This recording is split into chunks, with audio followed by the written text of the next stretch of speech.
তাড়াতাড়ি জোরে দরতারি টাকা দাঁড়ি দাঁড়ি জোরে দরতারি টাকা তাড়াতাড়ি জোরে দরতারি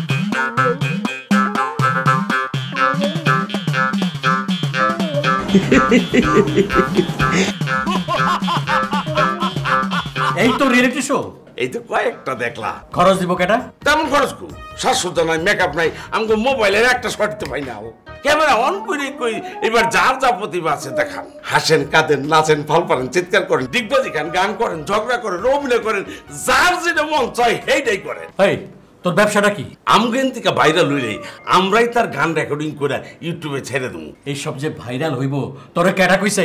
আজকাল কখন যে কোনটা ভাইরাল হইবার কোনটা হইব না কেউ কইতে পারে না। আপনি ইন্ডিয়ার রানুর কথা চিন্তা করেন, আগে ভিক্ষা করতো, লতাজির গান গায়ে গায়ে হিট হয়েছে, চরম ভাইরাল, তার নিয়ে ব্যবসা চলতেছে। তবে কোনটা যে হিট, কোনটা যে বিট আর কোনটা যে চিট বুঝি না।